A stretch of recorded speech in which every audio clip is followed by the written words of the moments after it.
Coming up on UT 10 News, we take a look at what UTPD is doing to increase gun safety on campus. And we'll also follow the events leading up to Saturday's homecoming. Plus, our own Eric Burden has the highlights from 2 women's soccer games and Saturday's football game against Kent State. Your news in 10 minutes starts now. Thanks for joining us. I'm Devan Lutz. And I'm Courtney Shaw. Shootings in Newton, Connecticut, Charleston, South Carolina, and the recent massacre at Umpqua Community College in Roseburg, Oregon, have many students fearing for their own safety on campus. Reporter Larry Sloan looked into what the University of Toledo is doing to prepare students for such dangerous situations. The shooting in Oregon marks the 45th school shooting this year. I think it should be a lot more difficult for people to get guns because that kind of filters out people who just really should not be owning a gun in whatever situation they're in, mentally, criminally. So all aspects of that really need to be looked at. School shootings in America have become alarmingly frequent. Since 2013, the U.S. has had 142 gun incidents in schools. America also has 4.4% of the world's population, but 42% of civilian-owned guns. I think it's just being smarter about not necessarily just focusing on the guns and the gun control, which is important, but also focusing on really how we treat each other, how we treat people, just sort of what sort of messages we put out there. In the Oregon shooting incident, the shooter had 5 minutes to move between multiple classrooms before police were able to engage him. The school shooting has college campuses across the nation looking at the way they train for active shooter scenarios. UT Police Sergeant Doug Perry believes preparation for dangerous scenarios is essential. Active shooter events are really unpredictable, so you have to be prepared for it. You have to be prepared mentally and physically to respond for it. Not only the police, but the people that are in harm's way, that are in the building. If we can have citizens that are trained in active shooter response, they're going to be well prepared to handle a situation like this. UTPD offers ALICE training sessions open to all students, faculty, and staff. The program instructs participants on how to survive an active shooter situation. Classes are held in the Student Rec Center as part of the Not on My Watch safety campaign. UTPD will be holding another class October 23rd at 11:30 a.m. As for gun violence, while the world is split on prevention of shooting massacres, the least we can do is practice our preparation. I'm Larry Sloan from UT 10 News. It has been a busy couple of weeks for students and staff in the UT Department of Communication, as the university produced and streamed several volleyball and soccer games for ESPN3 beginning October 2nd. Planning and work on the production truck began over the summer and continued until just before the first broadcast. Over the last 2 weeks, a team of students and staff worked 18-hour days to finish wiring the equipment. Megan was resoldering those audio cables while I was running intercom wiring. We finished wiring exactly 1 hour before we went on air, and the game went perfectly smoothly. The truck will be used to stream Rocket sporting events as part of a 16-year contract with ESPN. Art students brought color to downtown Toledo with the addition of a life-size painted mural. The Arts Diplomacy class at UT, under the direction of artist Dave Lowenstein, worked to create the public painting. The new art portrays historic figures who were influential to the Toledo area. Student Kayla Kirk was delighted with the community support. This mural is really for the community, by the community, so we couldn't have done anything to this caliber without their help, without their suggestions, without the history of the community.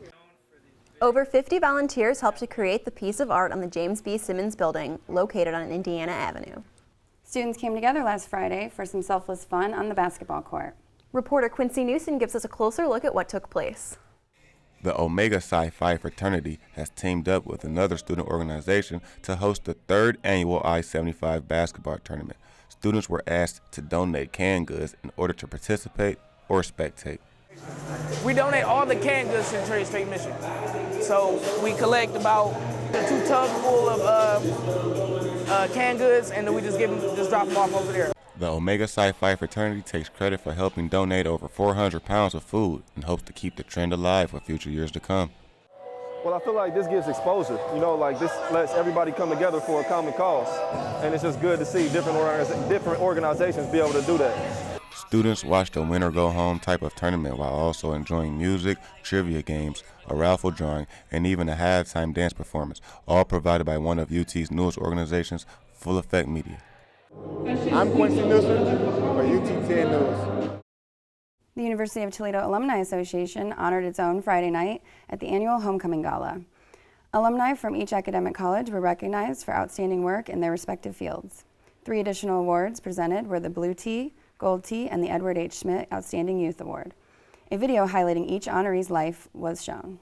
So we let the video and the pictures tell the story so that people can really get a good sense of what our alumni have accomplished. Guests also wished new UT President Sharon Gaber a happy birthday. UT held its annual homecoming parade Saturday morning before the Rockets took on Kent State. Blue Key National Honor Society hosted the event for the 40th year. The parade walk featured the Rocket Marching Band, Rocky and Roxy, floats, and the homecoming court. There were over 115 entries and 10 floats that were judged. The event united the entire Toledo community in celebrating UT Pride. It brings together the students here on campus, involved alumni in the community, as well as those all around the United States. Our theme this year is Rocket Road Trip, all roads lead back to UT. The winner of the float competition was Pi Kappa Alpha and Alpha Omicron Pi.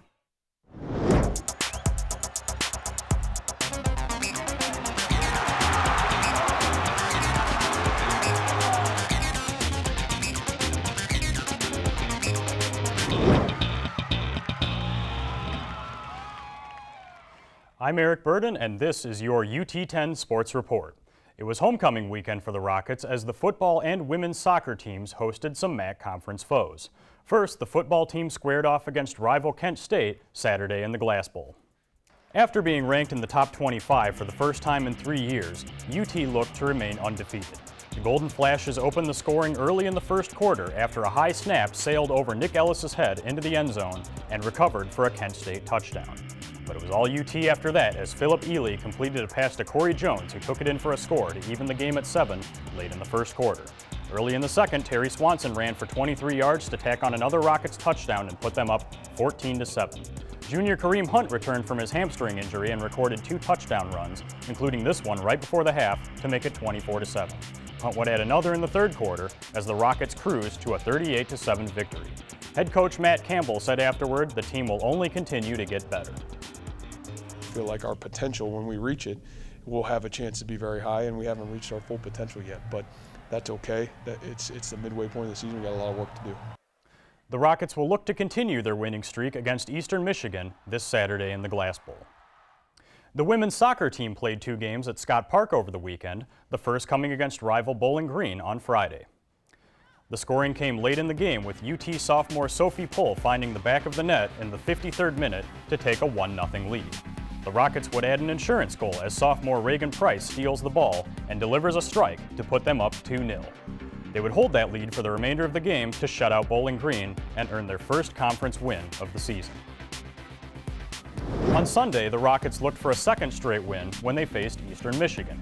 The game was scoreless until the 70th minute when junior Kirsten Johnson took the ball downfield and sent it into the net to give UT the lead. It was the only goal of the match as the Rockets went on to a second straight shutout win, leaving Coach T.J. Buchholz optimistic about the team's future. You know, this team is extremely resilient. They can go through adversity and they never quit working. And I think that's what's so special about this group. It's an honor to coach them because of how hard they work.